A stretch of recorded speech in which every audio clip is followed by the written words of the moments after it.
శుభోదయం మిత్రులారా, వార్తా కథనాలపై విశ్లేషణ కార్యక్రమం టీజీటీవీ మార్నింగ్ న్యూస్ కు స్వాగతం. నేను మీ జర్నలిస్ట్ సత్య. ముందుగా రాష్ట్రంలోని ప్రధాన వార్తలను కనుక పరిశీలించినట్టయితే, నిన్నటి రోజున విలేకరులతో జరిగిన చిట్ చాట్ లో మన రేవంత్ ను ఉద్దేశించి కేటీఆర్ మాట్లాడుతూ తెలంగాణ ద్రోహిని ముఖ్యమంత్రిని చేసింది కాంగ్రెస్ అని చెప్పి తీవ్రమైన వ్యాఖ్యలు చేయడంతో ఆ వ్యాఖ్యలన్నీ దుమారం రేపుతా ఉన్న పరిస్థితి. మరోవైపు ఖచ్చితంగా తెలంగాణ ఈ భూమిపుత్రుల జాగిరే అని చెప్పి కూడా పవన్ కళ్యాణ్ వ్యాఖ్యలకు కౌంటర్ ఇవ్వడం జరిగింది. మరోవైపు పవన్ కళ్యాణ్ చూసుకున్నట్టయితే ఏదైతే ప్రాంతీయవాదం జాతీయవాదాన్ని దెబ్బతీస్తుందని చెప్పి, ప్రాంతీయవాదం ఉగ్రవాదం కంటే చాలా గొప్పది, ఏదైతే ఉగ్రవాదం కంటే కూడా ప్రమాదకరమైందని చెప్పి వ్యాఖ్యలు చేసినటువంటి పవన్ కళ్యాణ్ ఆంధ్రకు పోవడంతో తెలంగాణ వాదుల్లో తెలంగాణ వచ్చి 12 సంవత్సరాల తర్వాత కూడా వాళ్ళ తెలంగాణ పట్ల వాళ్ళ ఏదైతే స్వాభిమానం కానీ వాళ్ళకు ఉన్నటువంటి ప్రేమాభిమానాలు ఎక్కడా తగ్గడం లేదు. ఇక్కడ తాను జాతీయవాదం గురించి మాట్లాడి అక్కడికి వెళ్ళి మాత్రం పొట్టి శ్రీరాములకు దండేసి ఆంధ్ర వాళ్ళకు మాత్రం ఈ ఆంధ్ర భావం ఉండడం లేదు, తెలంగాణ వాళ్ళకు మాత్రం అది వేళ్ళునుకొని ఉన్నదని చెప్పి 12 సంవత్సరాలు అయింది కదా, అక్కడ అడుగు పెట్టద్దు అనుకున్నా 12 సంవత్సరాలు కోపం తగ్గిందేమో అనుకొని వెళ్ళినా కానీ ఇక్కడ వాళ్ళు ఇంకా అదే రీతిలో ఉన్నారు అని చెప్పి, అంటే తాను తెలంగాణలో అడుగు పెట్టడం తప్పే అని చెప్పి ఒప్పుకున్న పరిస్థితిని కూడా మనం ఇక్కడ చూడవచ్చు. మరోవైపు ప్రభుత్వం ఇప్పటికే ధాన్యం కొనుగోలు చేయక అన్నదాతలను ఆగం చేస్తూ, మరోవైపు కేసీఆర్ ఏదైతే పంట మార్పిడి వైపు వెళ్ళాలని చెప్పి రైతులకు సూచిస్తే ఆ రోజు అదేదో మహాపరాధం అయినట్టు ఇక్కడ ఎందుకు వరి వేస్తారు, వరి నువ్వు ఎందుకు కొనవు అని చెప్పి ప్రతిపక్షంలో ఉన్నప్పుడు నరం లేని నాలుకతోటి మాట్లాడినటువంటి ఆ కాంగ్రెస్ నాయకులు ఇవాళ బోర్లలో నీళ్లున్నాయని చెప్పి అందరూ వరేయద్దు, ప్రత్యామ్నాయ పంటల వైపు వెళ్ళాలి అని చెప్పి శుద్ధులు చెప్తున్న పరిస్థితిని మనం ఇక్కడ ప్రధానంగా చూడవచ్చు. వార్తా కథనాలను కనుక పరిశీలించినట్టయితే, ముందుగా నమస్తే తెలంగాణలో ఈ నేల భూమిపుత్రుల జాగీరే, ఎవరో మాకు దేశభక్తి పాఠాలు చెప్పాల్సిన పని లేదు, పోరాటాలు యుద్ధాలు త్యాగాలు మాకు కొత్త కాదు, ఈ దేశానికి మా వంతుగా సహకారం అందిస్తున్నాం, రేపు జీడిపికి ఏదైతే దేశ జీడిపికి 5 కంటే ఎక్కువ శాతం కాంట్రిబ్యూషన్ చేస్తున్నాం, ప్రత్యేక తెలంగాణ ఆషామాషిగా ఏర్పడ్డ రాష్ట్రం కాదు, పొట్టి శ్రీరాములు ప్రాంతీయవాదం కాదంటవా అని చెప్పి ఇక్కడ ప్రాంతీయవాదం ఏదైతే ఉగ్రవాదం కంటే తీవ్రమైందని చెప్పి పవన్ కళ్యాణ్ ఏదైతే వివాదాస్పద వ్యాఖ్యలు చేసిందో, తీరా ఆయన అక్కడికి వెళ్ళినాక మాత్రం మళ్ళా పొట్టి శ్రీరాములకి దండేసి తెలంగాణ వాదం ఇంకా కూడా వేలునుకొని ఉన్నది, మన ఆంధ్ర వాళ్ళకు కుల రాజకీయాలు తప్ప ఆంధ్ర పట్ల ఇక్కడ ఏదైతే ప్రేమాభిమానాలు లేవు, ఆంధ్ర వాదం మీద వాళ్ళకు నమ్మకం లేదు అని చెప్పి తెలంగాణ మీద పడి ఏడుస్తూ ఆయన కళ్ళు తెరిచిన పరిస్థితి. మరోవైపు ఆయన ఇక్కడికి వచ్చి ఉండకూడదు అని కూడా చెప్పుకున్న పరిస్థితి. మరోవైపు చూసుకున్నట్టయితే ఇక్కడ మాకు జాతీయవాదం గురించి మీరు పాఠాలు చెప్పాల్సిన అవసరం లేదు, దేశ జీడిపిలో 5% తెలంగాణ నుంచే ఇస్తున్న పరిస్థితిని ఒకసారి అవగతం చేసుకోవాలి, మీరు ఏదైతే మద్రాసు నుంచి విడిపోవాలని చెప్పి ఆంధ్రప్రదేశ్ ప్రత్యేక ఆంధ్ర కోసం ఏదైతే ఆయన అమరణ నిరాదీక్ష చేసిండో పొట్టి శ్రీరాములు, ఆయన మీకు ఆదర్శ నాయకుడు అయితే ఇక్కడ కేసీఆర్ ఖచ్చితంగా అందరికీ ఆదర్శ నాయకుడే, ఆయనది ప్రాంతీయవాదం కాకపోయినట్లయితే మాది కూడా ప్రాంతీయవాదం కాదు, ఆయనది ఇక్కడ న్యాయమైన కోరిక అయితే మాది కూడా న్యాయమైన కోరికే, ద్వంద్వ ప్రమాణాలు వీడాలి అని చెప్పి శుతిమెత్తగా హెచ్చరించిన పరిస్థితిని మనం ఇక్కడ చూడవచ్చు.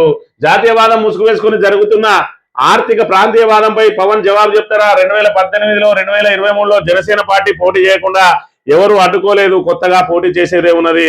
సోమాజిగూడ ప్రెస్ క్లబ్ లో జరిగిన మీట్ ది ప్రెస్ లో బీఆర్ఎస్ వర్కింగ్ ప్రెసిడెంట్ కేటీఆర్ ఏం చెప్తా ఉన్నాడు అని అంటే, ఇవాళ ఇక్కడ వచ్చి ఏదో నవ తెలంగాణ నిర్మాణం అని చెప్పి నువ్వేదో ఇక్కడ వీక్తా అని చెప్పి అక్కడ ఆంధ్రలో ఏం బీకలేకపోతానా నేను అని చెప్పిన నువ్వే ఇక్కడికి వచ్చి తెలంగాణ ప్రజలకు ఏమో చేయాల్సిన అవసరం లేదు, నిన్ను పోటీ చేయంగా వద్దనేవాడు ఎవరు లేడు.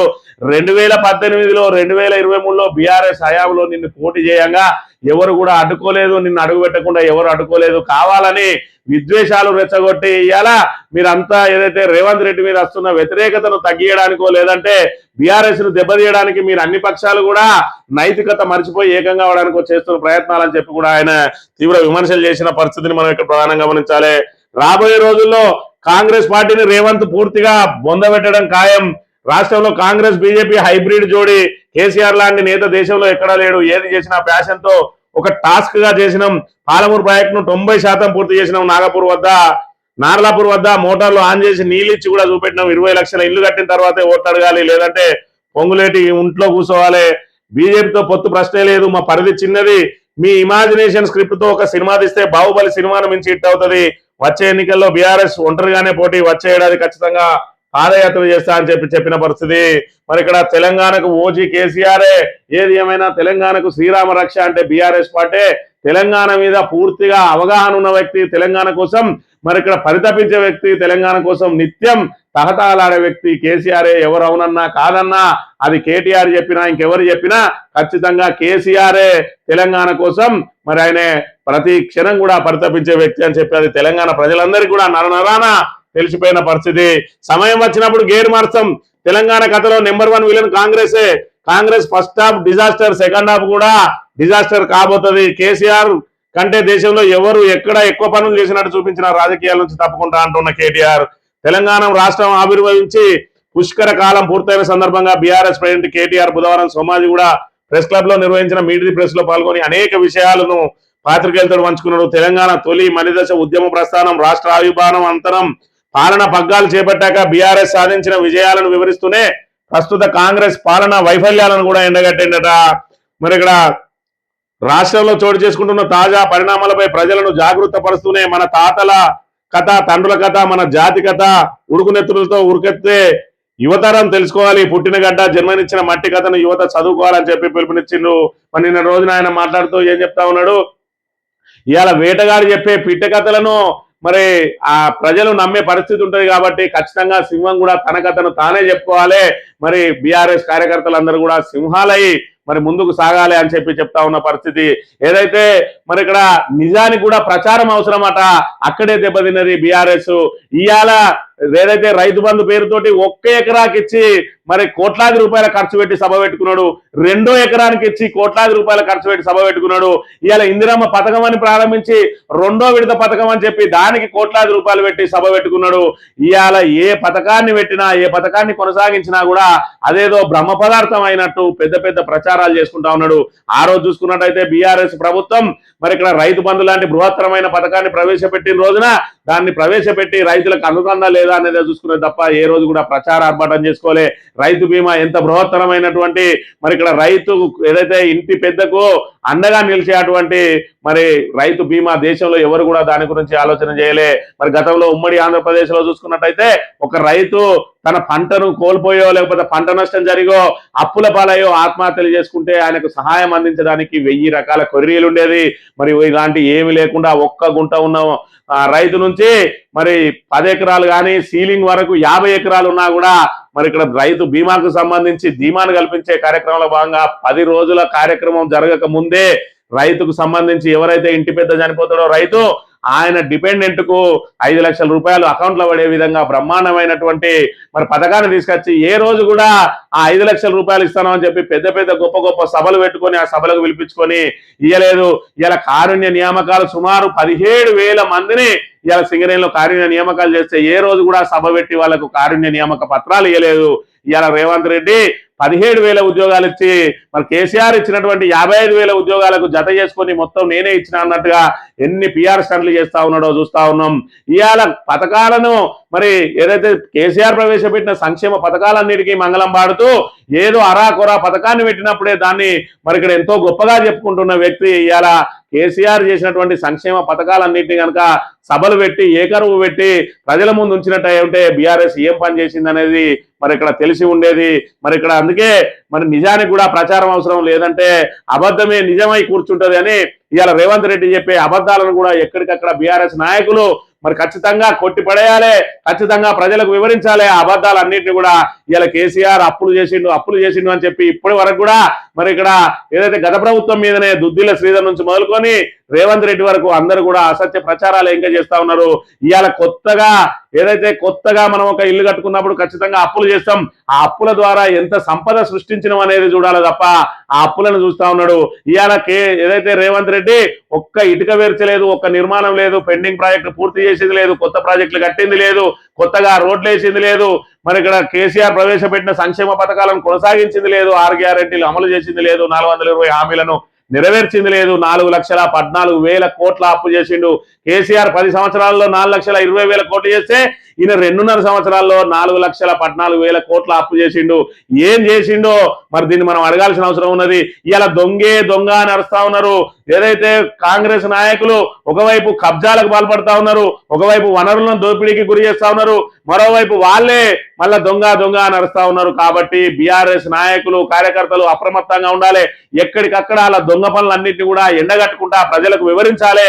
లేకపోతే అబద్ధమే నిజమని నమ్మే ప్రమాదం ఉంటుందనే విషయాన్ని మన అందరూ కూడా గమనించాలి. అవును, అదే నిజమట. రాష్ట్రంగా ఏర్పడి 12 ఏళ్ళైనా తగ్గని తెలంగాణ సెంటిమెంటు. తెలంగాణ తమిళనాడులో ప్రాంతీయ అస్తిత్వం బలంగా ఉన్నది. కులాల మధ్య పంచాయతీలే తప్ప ఏపీకి ఆంధ్ర అనే భావనే లేదు.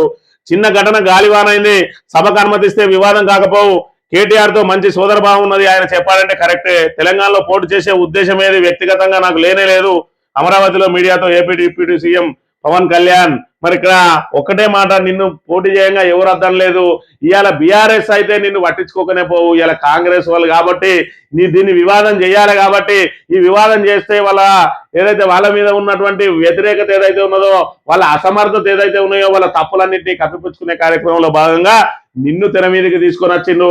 ఇవాళ నిన్ను సభ పెట్టుకోమంటే నీ సన్నాన నువ్వు సభ పెట్టుకుందు. నిన్ను ఎవడు కూడా తెలంగాణ ప్రజలు పట్టించుకునే పరిస్థితి లేదు. ఎందుకంటే ఇవాళ ఆంధ్రావోని నమ్మి ఓట్లేయడానికి ఎవరు కూడా సిద్ధంగా లేరు తెలంగాణలో. మరి ఇక్కడ నువ్వు తెలంగాణ రాష్ట్రం ఏర్పడ్డ రోజున 11 రోజులు భోజనం చేయలేదని చెప్పిన మాట తెలంగాణ ప్రజలందరికీ కూడా తెలిసిపోయింది.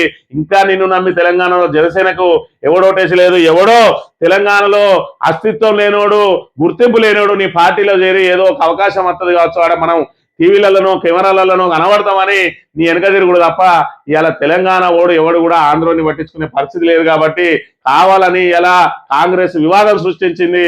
అయినా నువ్వు ఇప్పటికైనా కన్ను తెరిచినవు. ఇలా తెలంగాణ సెంటిమెంట్ 12 ఏళ్ల తర్వాత కూడా బలంగా ఉన్నది. నీ ఆంధ్రాలో లేదు అనే నీ ఏడుపు తప్ప దీనిలో ఇలా తెలంగాణ మీద వాడి ఏడిస్తే వచ్చేదేం లేదు.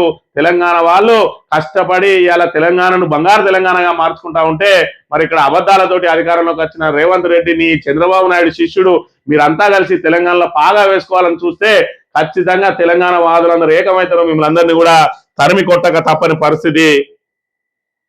బోర్లలో నీళ్లున్నాయని వరి సాగు చేయొద్దు. ప్రత్యామ్నాయ పంటలపై రైతులు దృష్టి సారించాలి. కేంద్రం కారణంగానే కొనుగోలులో ఇబ్బందులు అంటున్న తుమ్మల, కేంద్రం కారణంగానే ఏమి ఇబ్బందులు, కేంద్రం కొనే కాడికి ఉంటుంది, మిగతాయి నువ్వు కొను. విదేశాలకు పంపి మాకు 10,000 కోట్లు ఇస్తే విదేశాలకు పంపి మొత్తం వాటి అన్నిటిని కూడా ఎక్స్పోర్ట్ చేసి ఆ లాభాలన్నీ రైతులకు పంచుతా అన్నాడు నీ ఏదైతే అసమర్థ ముఖ్యమంత్రి రేవంత్ రెడ్డి. ఇలా 10,000 కోట్లు కాదు, 3,24,000 కోట్ల బడ్జెటే మీ చేతిలో ఉన్నది. ఇవాళ ఎక్స్పోర్ట్ చేయి. చేతగాని మాటలు ఎందుకు మాట్లాడిండ్రు?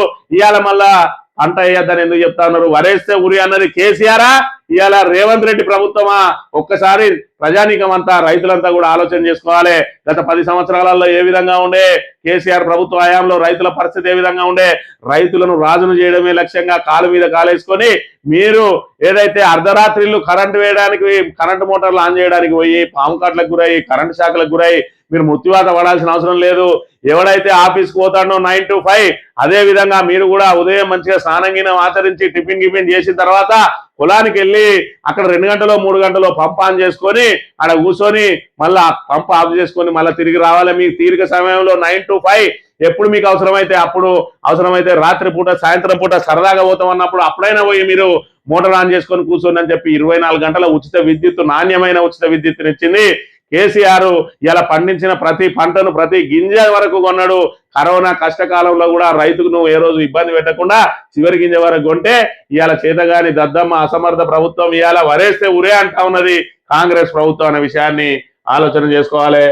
భూముల విలువ పెంపట రాష్ట్ర ప్రజల నెత్తిన రేవంత్ రెడ్డి సర్కార్ మరో బాంబు.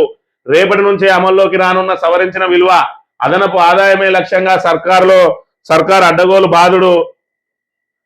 ప్రస్తుత విలువపై 15 నుంచి 100% వరకు పెంపుదల. ORR, RRR పరిధిలో భారీగా పెరగనున్న ధర. ఇలా ఆదాయం పెంచుకునే మార్గం లేక సామాన్యుల నడ్డి ఏ విధంగా విరిచాలని చెప్పి మరి రిజిస్ట్రేషన్ ధరలు కనుక పెంచినట్టయి ఉంటే వాళ్ళ మీద పెద్ద ఎత్తున వ్యతిరేకత వచ్చి భూముల ధరలు పెంచే ముసుగులో ఇవాళ ఏదైతే ప్రజల నుంచి దోపిడీ చేయబోతా ఉన్నది ప్రభుత్వం. ఇవాళ మరి 3 లక్షల విలువ ఉన్న భూమిని 6 లక్షల విలువ చేస్తే 3 18,000 కట్టాల్సిన పైసలు 36,000 అవుతాయి. కాబట్టి ఇలా రిజిస్ట్రేషన్ ధరలను పెంచకుండా భూముల ధరలు పెంచి దొడ్డిదారిలో ఇవాళ మరి సామాన్యుని నడ్డి విరచడానికి ప్రయత్నం చేస్తా ఉన్నది. ఆల్రెడీ ఎల్లుండి నుంచి పెరగబోతా ఉన్నాయట భూముల ధరలు. రియాలిటీకి చావు దెబ్బ, సవరించిన భూముల రిజిస్ట్రేషన్ విలువలను 5 నుంచి అమలు చేయాలని సర్కారు నిర్ణయం. పేదలకు సొంతింటి కల శాశ్వతంగా దూరం చేయబోతా ఉన్నది మరి ఇక్కడ అనే విషయాన్ని కూడా మనం ఇక్కడ చూడాలి. ఇక మన కోటా నీళ్లు కూడా వాడుకోలే. గత నీటి సంవత్సరంలో వాడింది 25%. గత 12 ఏళ్లలో ఇదే అత్యల్ప వినియోగం. కృష్ణా నీటి మళ్లింపులో ఏపీ సరికొత్త రికార్డ్. శ్రీశైలం నుంచే 260 టీఎంసీల నీటి తరలింపు. అందులో పోతిరెడ్డిపాడు నుంచే 197 టీఎంసీలు. మొత్తంగా 777 టీఎంసీల నీళ్లు వాళ్ళు వాడుకుంటే 274 టీఎంసీలు మాత్రమే మనం వాడినాం. మరి మనకున్న వాటా కూడా వాడలేని దద్దమ్మ ప్రభుత్వం ఇవాళ కేసీఆరే వాళ్ళకు రాసిచ్చిండు. మరి కృష్ణా నీళ్ళన్ని వాళ్ళకు రాసిచ్చిండు. వాళ్ళకు సగం మనకు సగం రావాల్సి ఉండే మేము ఇలా కొట్లాడి తెస్తామంటాను. కానీ ఉన్న ఇప్పటికైతే ఏదైతే అలొకేషన్ ఉన్న నీళ్ళు ఏవైతే ఉన్నాయో ఇది ఉమ్మడి ఆంధ్రప్రదేశ్ నుంచి ఆ రోజునే తెలంగాణకి ఇంత ఆంధ్రాకి ఇంత అని వాటాలు ఏవైతే అయినాయో దాని మీద వాటాల పంచాయతీ తేల్చమనే బీఆర్ఎస్ 10 సంవత్సరాల పాటు కృష్ణా ప్రాజెక్టులను కేఆర్ఎంబికి చేతికి ఇవ్వకుండా ఆగబట్టుకొని ఉంటే ఇలా వచ్చిన దద్దమ్మ ప్రభుత్వం వచ్చిన నెలలోనే కేఆర్ఎంబికి కృష్ణా ప్రాజెక్టులు ఇచ్చి మన వాటా నీళ్లను కూడా వాడుకొని ఈ దుస్థితి ఉన్నది. ఇలా వీళ్ళకు కనీస అవగాహన లేదు పరిపాలన మీద అనే విషయాన్ని కూడా మనం చూడాలి. సచివాలయం సాక్షిగా దంపతుల ఆత్మహత్యా యత్నం. భూమి సమస్య తీరడం లేదని మనస్తాపం అట. పెట్రోల్ పోసుకొని నిప్పంటించుకునే ప్రయత్నం అడ్డుకొని పోలీస్ స్టేషన్ కు తరలించిన పోలీసులు అని చెప్పి భూ సమస్య పరిష్కారం కావడం లేదని ఆఖరికి దంపతులు సచివాలయం వచ్చి పెట్రోల్ పోసుకోవాల్సిన పరిస్థితి ఏర్పడ్డది. మేము భూభారతిని తెస్తానం అని చెప్పి బ్రహ్మాండం బద్దలు చేయబోతానం అన్నాడు పొంగులేటి శ్రీనివాసరెడ్డి. మళ్ళీ తీరా టైంకి వస్తే చేతులెత్తేసిండు. భూభారత్ అంటే ఉత్త పేరు మార్చినాం, అంత ధరనే, మేము ఇలా వీకింది ఏం లేదని కూడా ఆయన ఒప్పుకున్న పరిస్థితి. మరి భూభారత్ వచ్చి 2.5 ఏళ్లు దాటింది. ఇప్పటి వరకు భూ సమస్యలకు పరిష్కారం చూపే ప్రయత్నం లేదు. దాంతో ఈ విధంగా ఆత్మహత్యలకు మరి పురిగొలుపుతా ఉన్నది ప్రభుత్వం అనే విషయాన్ని మనం ఇక్కడ గమనించాలి. ఇక ముఖ్య నేత అనుసరుడికే ఏజెన్సీ అట. అగ్రిమెంట్ లేకుండానే అన్నారం సుందిల్లా పరాజు పనుల అప్పగింత. ఇప్పటికీ కొనసాగుతున్న పరీక్షలు వానాకాలంలోగా పూర్తి అనుమానమే. హఠాత్తుగా మేడిగడ్డ అధికారుల బదిలీ. నేడు కాళేశ్వరం పరాజు వద్దకు రానున్న కోఆర్డినేషన్ కమిటీ చైర్మన్. మరి ఇక్కడ కాళేశ్వరానికి సంబంధించి ఒక పిల్లర్ గుంగిపోతే 2.5 సంవత్సరాల నుంచి ఇప్పటి వరకు మరమ్మతు చేయడానికి ఈ అసమర్థ ప్రభుత్వానికి ఆ మరమ్మతులు చేసే ఆ కనీస అవగాహన కూడా ఉండడం లేదు. దానికి తోడు సుందిల మీద అదేవిధంగా అన్నారం మీద బురద జల్లి ఇవాళ వాటిని టెస్టింగ్ల పేరుతోటి ఏజెన్సీలను పిలిచి అవి కూడా మరి ముఖ్యమంత్రి సన్నిధినికే వితౌట్ టెండర్ మరి నామినేషన్ పద్ధతిలో ఇచ్చి ఇలా ప్రజాధనాన్ని దోచుకోవడానికి ఆఖరికి బరాజుల పేరు మీద కూడా ప్రజాధనాన్ని దోచుకోవడానికి ప్రయత్నం చేస్తా ఉన్నది ఈ ప్రభుత్వం అనే విషయాన్ని మనం ఇక్కడ చూడాలి. సాక్షి దినపత్రిక విషయానికి వస్తే తెలంగాణ ద్రోహిని సీఎం చేసింది. రేవంత్ ను ప్రజలపై రుద్దింది కాంగ్రెసే. మీట్ ది ప్రెస్ లో BRS working president KTR. Congress పాలనలో తెలంగాణ ఫాలింగ్ జరుగుతోంది. మోదీ రేవంత్ భాగస్వామ్యం ప్రభుత్వం రాష్ట్ర ప్రయోజనాలకు విరుద్ధంగా పనిచేస్తుంది. మొదటి అర్ధభాగం అట్టర్ ఫ్లాప్, మిగతా అర్ధభాగం మరింత అధ్వానం కాబోతా ఉన్నది. ఫ్యూచర్ సిటీ ప్రాజెక్టుపై హరీష్ రావు చేసిన విమర్శల్లో తప్పేం లేదు. రియల్ ఎస్టేట్ ప్రయోజనాల కోసమే ఈ ప్రాజెక్టును ముందుకు తీసుకెళ్తున్నారు. బీఆర్ఎస్ అధికారంలోకి రాగానే ఫ్యూచర్ సిటీపై తీసుకున్న నిర్ణయాలను సమీక్షిస్తాం. రేవంత్ సీఎం కాగానే తెలంగాణ తల్లి రూపం మార్చి సెక్రటరియట్ ముందు రాజీవ్ గాంధీ విగ్రహం పెట్టిండు. బీఆర్ఎస్ అధికారంలోకి వచ్చిన వెంటనే కాంగ్రెస్ విగ్రహాలను గాంధీ భవన్ పంపుడు కాదు, తీసి ఇసిరిపారేయాలి. ఇవాళ తెలంగాణ తల్లినే మార్చేసినోన్ని ఇవాళ మనకు సంబంధం లేని ఏదైతే తెలంగాణ ఉద్యమం పేరుతోటి 1200 మందిని పుట్టన పెట్టుకున్నాడు. మొదటి దశ ఉద్యమంలో 369 విద్యార్థులను పుట్టన పెట్టుకున్న ఈ కాంగ్రెస్ ను అసలు తెలంగాణలో లేకుండా మరి ఇక్కడ కూకటి వేలతో సహా చింపి పడేయాల్సిన అవసరం ఉన్నది. ఖచ్చితంగా ఇవాళ రాజీవ్ గాంధీ ఇంటర్నేషనల్ మరి ఏదైతే ఎయిర్పోర్ట్ అని ఉన్నదో వాటికి పేరు మారవాలి. ఇందిరాగాంధీ పేరుతో ఏవైతే ఉన్నాయో అవన్నిటిని కూడా మార్చేయాలి. ఎందుకంటే నువ్వు నేర్పిన విద్యే కదా నీరజాక్ష అన్నట్టు ఇలా రేవంత్ రెడ్డి కేసీఆర్ ఆనవాళ్ళను ఏదైతే తీసేస్తా అన్నాడో ఎందుకు కేసీఆర్ ఆనవాళ్ళని చేరిపేయాలి? తెలంగాణను తీసుకొచ్చినందుక చావు నోట్లో తలబెట్టి ఇవాళ తెలంగాణ కోసం తన ప్రాణానికి సైతం లెక్క చేయనందుకు ఆనవాళ్ళు తొలగిస్తాడా? ఇలా రేవంత్ రెడ్డి ఆనవాళ్ళు తొలగియాలని రేపు వచ్చిన ప్రభుత్వం కనుక అనుకున్నట్టయితే అసలు రేవంత్ రెడ్డి ఆనవాళ్ళే లేవు తొలగించడానికి. కాబట్టి ఖచ్చితంగా కాంగ్రెస్ ఆనవాళ్ళు లేకుండా చేయాలి. ఖచ్చితంగా ఇందిరా రాజీవ్ పేరుతోటి ఏమేమి ఉన్నాయో వాటన్నింటిని కూడా తొలగించి తెలంగాణ మహనీయులు ఎవరైతే ఉన్నారో, తెలంగాణ పోరాట యోధులు ఎవరైతే ఉన్నారో, తెలంగాణ అమరవీరులు ఎవరైతే ఉన్నారో వాటన్నింటినీ కూడా అవే పెట్టుకోవాలి. ఈ మధ్య ఏర్పాటు చేసిన ఆంధ్రుల విగ్రహాలను కూడా ఖచ్చితంగా తొలగించి ఆ స్థానాలలో తెలంగాణ మహనీయుల విగ్రహాలను ఏర్పాటు చేసుకోవాలి. ఇది ప్రతి తెలంగాణ వ్యక్తి కూడా కోరుకోవాల్సిన అవసరం ఉన్నది. ఇక ఢిల్లీలో ఘోరం. ఇరుకైన హోటల్లో భారీ అగ్ని ప్రమాదం, 21 మంది సజీవదానం, మృతుల్లో 11 మంది విదేశీయులట. ఆ ఇరుకు గదులలో ఏదైతే మరి ఆ ఫైర్ నిబంధనలను మరి తుంగలో దొక్కి లాడ్జీల నిర్వహణ చేస్తా ఉన్నారో ఇలాంటి ప్రమాదాలు ఏర్పడ్డ రోజున తెలుస్తుంది. 21 మంది మరి సజీవ దహనం అయిందట. అందులో కర్ణాటక సీఎం గా డీకే ప్రమాణం, 25వ ముఖ్యమంత్రిగా డీకే శివకుమార్ లోక్ భవన్ లో నిరాడంబరంగా జరిగిన వేడుక. 13 మంది మంత్రుల ప్రమాణం. ఉప ముఖ్యమంత్రిగా జి పరమేశ్వర ఎట్టకేలకు మరి సగం సగం పంచుకుందామని చెప్పి డీకే శివకుమార్ అదేవిధంగా సిద్ధరామయ్యలు ఏదైతే ఒప్పందం చేసుకున్నారో దాని ప్రకారం సిద్ధరామయ్య ససేమిర దిగా అంటే మరి 6 నెలల పాటు ఆయన ఫైటింగ్ చేసి చేసి చేసి ఆఖరికి అధిష్టానంతో ఒప్పించి సిద్ధరామయ్య దిగిపోయిండు. ఇక మిగిలింది రేవంత్ రెడ్డి అంతే. ఇప్పటికే నేను అందరినీ తొక్కుకుంటూ వచ్చినా అని చెప్పడే కాకుండా 2034 వరకు కూడా నేనే ఉంటాను ఏదైతే చెప్పుకుంటా ఉన్నాడో అసలు కాంగ్రెస్ నాయకులందరూ కూడా రగిలిపోతా ఉన్నారు. ఇవాళ కర్ణాటక మాదిరిగానే ఖచ్చితంగా ముఖ్యమంత్రిని మారవాలని ఒకవైపు ఒత్తిడి వస్తా ఉంటే మరోవైపు ఆయన ఏదైతే మోడీ తోటి అదే విధంగా చూసుకున్నట్టయితే చంద్రబాబు తోటి అంటగాగుతూ మీరు నన్ను తొలగించిన మరుక్షణం నేను 20-30 మంది ఎమ్మెల్యేలను మరి లాగేసుకొని చక్కగా పోయి నేను మోడీ దగ్గర చేరుతా, నీ ప్రభుత్వం కూలిపోతుంది, మరి ఈ 2 సంవత్సరాలన్నా మీరు ఉండాలంటే మీ పేరు మీద ఉంటా, లేదంటే ఇప్పుడే మొత్తం కూలగొట్టి వెళ్ళిపోతా అన్నట్టున్నాడు. కాబట్టి కాంగ్రెస్ అధిష్టానం మరి ఏమాత్రం నిర్ణయం తీసుకునే పరిస్థితి లేదు అనే విషయాన్ని మనం ఇక్కడ చూడాలి. రేపటి నుంచి అమల్లోకి రాష్ట్రంలో భూముల విలువల సవరణకు ముహూర్తం. మరి అదేదో పెద్ద గొప్ప అయినట్టు దాంతో ఏదో ప్రజలకు ప్రయోజనం అనుకున్నట్టు రేపటి నుంచి చెప్తారు, దాన్ని కూడా గొప్పగా చెప్పుకుంటా ఉన్నారు వీళ్ళు.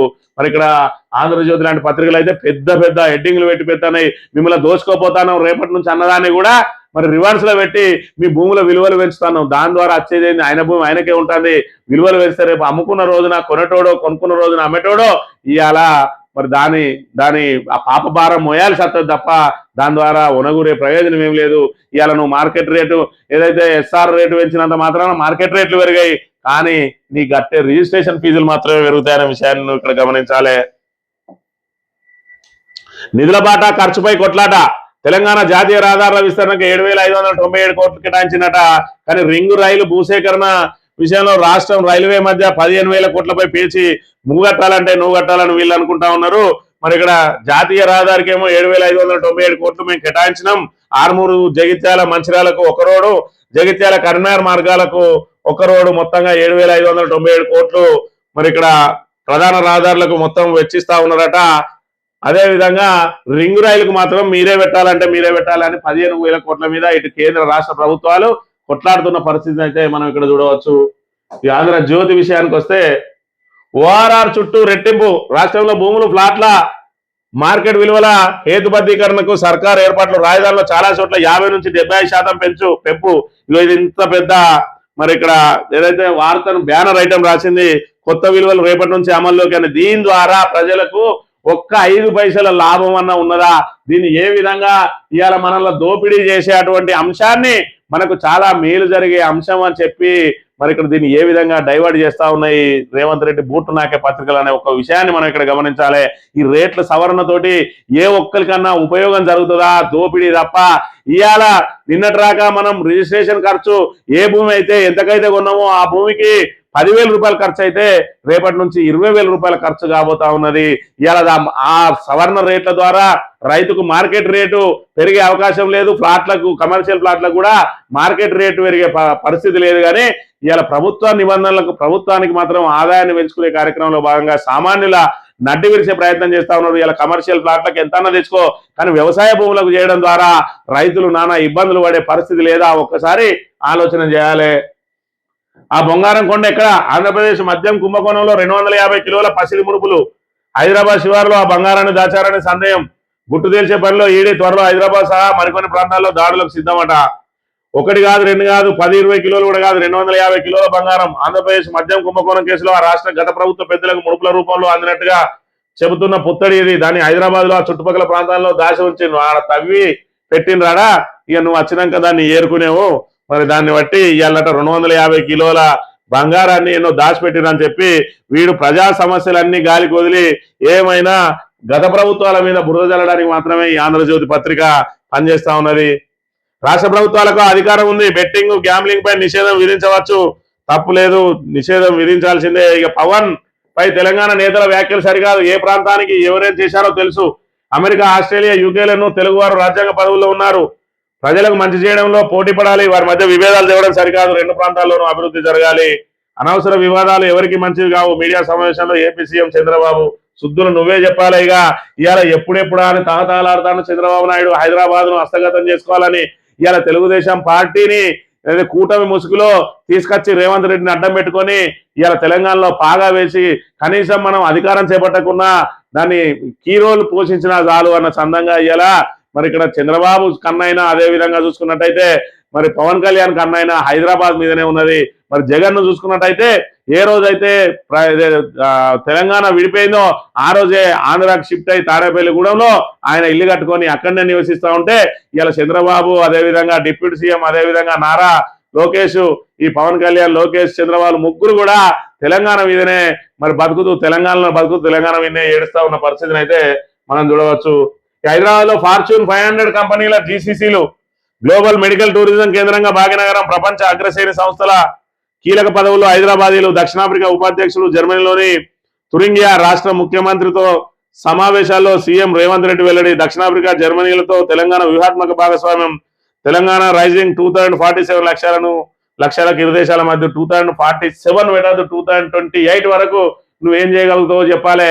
నీకు సంబంధం లేని అంశంలో 2047 అని నరేంద్ర మోడీ ఏదైతే పెట్టిండో 1947 to 2047 అని చెప్పి మరి 100 ఏళ్ల ఆ నివేదిక ఏదైతే పెట్టుకున్నాడో నువ్వు దాని లక్ష్యంగా పోతే నువ్వు ఉండేది మరి ఇక్కడ సిద్ధరామయ్య లాగా ఇంకో 6 నెలలకు నువ్వు ఇక్కడ నుంచి వెళ్ళిపోతావో, లేదంటే 2028లో శాశ్వతంగా నీ కాంగ్రెస్ ప్రభుత్వమే కూలిపోతుందో. కానీ మొత్తంగా 2028 వరకు టార్గెట్ పెట్టుకొని ఒక్క పనైనా చేస్తాడ కాంగ్రెస్ ప్రభుత్వం అనే విషయాన్ని మనం ఇక్కడ ప్రధానంగా చూడాలి. 100 కోట్ల పైనట ఫోన్ ట్యాపింగ్ కేసులో నిందితుడు ఏఎస్పీ భుజంగరావు అక్రమార్జన. హైదరాబాద్ లోని ఆయన ఇళ్లతో పాటు బంధువులు, బినామీల నివాసాల్లో ఏసీబీ సోదాలు. ఆయనకు సూర్యాపేటలో 27 ఎకరాల 29 సెంట్ల భూమి, హైదరాబాద్ లో వాణిజ్య సముదాయం, 2 ఇళ్లు, 5 ఇళ్ల స్థలాలు, ఇంట్లో కిలో బంగారం. మరి ఇటువంటి వాళ్ళందరినీ కూడా మరి ఇప్పుడు కనుక రైడింగ్ చేసినట్టయితే రోజు చూస్తా ఉన్నాం ఏసీబీ దాడులలో నిత్యం అధికారులు పట్టుబడుతూనే ఉన్నారు. మరి పోలీస్ అధికారులైనా ఇతర అధికారులైనా 100ల కోట్ల రూపాయలు ఏ విధంగా వెనుకేసుకుంటా ఉన్నారు. అది ఈ ప్రభుత్వం కానీ ఆ ప్రభుత్వం కానీ గతంలో 1947 నుంచి కూడా మరి అధికారులలో మరి ఏదైతే వీళ్ళ దగ్గర పారదర్శకత లోపిస్తా ఉన్నది. మరి ఖచ్చితంగా లంచగొండులే 90% అధికారులు ఉంటున్న పరిస్థితి అయితే మనం ఇక్కడ చూడవచ్చు. ఇక మమతకు మహాగతే, నిలువున చీలిన తృణమూల్. దీనికి 58 మంది ఎమ్మెల్యేల షాక్. దీనికి 58 మంది ఎమ్మెల్యేల షాకు. బెంగాల్ అసెంబ్లీలో ప్రతిపక్ష నేతగా రుతువ్రత బెనర్జీ. తక్షణమే గుర్తించిన స్పీకర్, టీఎంసీ ఏర్పడ్డాక తొలిసారి చీలిక. మమతే మా నేత, ముఖ్య సలహాదారుగా ఉండాలి, ఆమె మేనలుడు ఆధిపత్యాన్ని అంగీకరించమని తేల్చి చెప్పిన రుతువ్రత అని చెప్పి మొత్తానికి నరేంద్ర మోడీ వ్యూహం ఫలించింది. మరి ఇక్కడ ఏదైతే కాంగ్రెస్ తోటి కలిసిపోయి కాంగ్రెస్ అక్రమంగా మరి అలా మహిళా బిల్లుతో పాటు నియోజకవర్గాల పునర్విభజన బిల్లును ఏదైతే పెట్టిందో ఆ నియోజకవర్గాల పునర్విభజన జరిగి జమిలీ ఎన్నికలు జరిగినట్టయి ఉంటే అంతా బీజేపీకే మరి లాభిస్తుందని చెప్పి కాంగ్రెస్ కుట్రలు అన్ని ఆ బిల్లును ఎక్కడికక్కడ అడ్డుకున్నదో ఎవరైతే ఆ బిల్లులో కీలక పాత్ర పోషించిందో ఇటు మమతా బెనర్జీ టీఎంసీ అయితేంది, ఇటు డిఎంకే అయితేంది, రెండింటిని కూడా చావు దెబ్బ కొట్టింది. ఇలా మరి ఇక్కడ నరేంద్ర మోడీ చావు దెబ్బ కొట్టిండు మోడీ షా ద్వయం. ఎట్లా అనంటే ఇవాళ తమిళనాడులో మరి వ్యూహాత్మక తప్పిదం జరిగింది కాంగ్రెస్ దే. 50 ఏళ్ల నుంచి పట్టుకొని ఉంటా ఉన్నది డిఎంకేను. ఇవాళ టీవీకే అత్యధిక సీట్లు సాధించగానే డిఎంకేను మరి పడదోసి ఒక తోపు తోసి ఇవాళ డైరెక్ట్ మరి టీవీకే ఎమ్మడి పడ్డది కాంగ్రెస్. దాంతో డిఎంకే కాంగ్రెస్ లో బంధం తెగింది. ఇవాటి రోజున మెజారిటీ ఎంపీలు కలిగినటువంటి మరి డిఎంకే కాంగ్రెస్ కు వంతపాడది. రేపటి రోజున మళ్ళా నియోజకవర్గాల పునర్విభజన బిల్లు పెడితే అవసరమైతే అనుకూలంగా, లేదంటే గైర్హాజరైతుంది. ఇక టీఎంసీ చూసుకున్నట్టయితే నిడువులా చీలిపోయింది. ఇవాళ ఏదైతే అసమ్మతి వర్గానికే మరి ఇక్కడ శాసనసభ పక్షం నేతగా ఎన్నికైండు. మరి ఇక్కడ వాళ్ళకు 3/200 మెజార్టీ అని అంటే మరి 53 మందిగా 54 మంది కావాలంటే 58 మంది ఎమ్మెల్యేల మద్దతుతోటి ఆయన ఆల్రెడీ శాసనసభ పక్షగా నేతగా ఎదిగిండు. రేపటి రోజున మమతా బెనర్జీ దగ్గర ఉన్నటువంటి ఎంపీలు కూడా మరి వీళ్ళ పక్షాన రాబోతా ఉన్నారు. వీళ్ళందరూ కూడా బేషరతుగా బీజేపీకి మద్దతు ఇవ్వబోతా ఉన్నారు. రాబోయే రోజులలో ఖచ్చితంగా డీలిమిటేషన్ ప్రక్రియను పూర్తి చేయబోతా ఉన్నది ప్రభుత్వం. మహిళా బిల్లు అమలు కాబోతా ఉన్నది.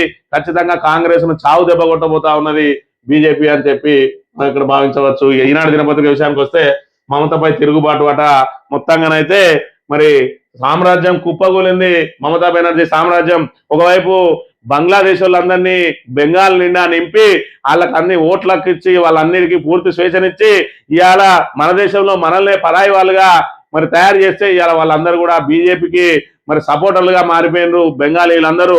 మరోవైపు చూసుకున్నట్టయితే మరి సర్ తోటి ఏదైతే ఓటర్ల సవరణ ప్రక్రియతోటి 90 లక్షల ఓట్లకు పైగా తొలగించిన బంగ్లాదేశీలై దాంతో మరి బీజేపీ ఏకపక్షంగా అధికారం చేపట్టింది. మమతా బెనర్జీని స్వయంగా ఆమెను కూడా ఓడించారు. దాంతో ఇలా మమతా శకం ముగిసింది. మరి అక్కడి నుంచి బంగ్లాదేశీలందరూ కూడా మరి ఇంటిపాట పట్టిన పరిస్థితిని కూడా మనం చూస్తా ఉన్నాం.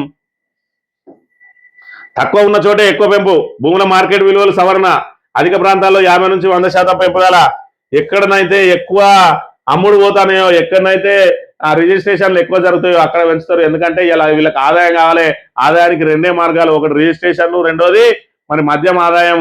ఇప్పటికే రియల్ ఎస్టేట్ రంగం కుప్పగూలింది కాబట్టి రిజిస్ట్రేషన్ నుంచి ఆదాయం రావడం లేదు.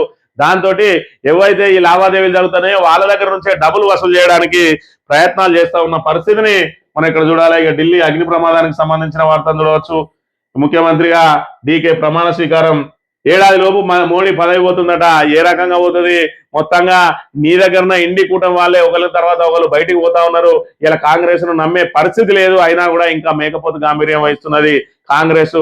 మొత్తంగా కాంగ్రెస్ పార్టీ మరి పార్టీని దేశంలో కాదు ఎక్కడ కూడా నమ్మే పరిస్థితి లేదు. కాబట్టి మరి ఇక్కడ తెలంగాణలో మన నెత్తిన ఏదైతే ఒక సమైక్యవాదిని తీసుకొచ్చి రుద్ది ఇలా తెలంగాణకు అన్యాయం చేసిన కాంగ్రెస్ పార్టీకి బుద్ధి చెప్పాల్సిన బాధ్యతను తెలంగాణ ప్రజలు స్వీకరించాలని కోరుతూ ఇది ఈ రోజు మార్నింగ్ న్యూస్. తిరిగే వెళ్తాం. Thank you very much.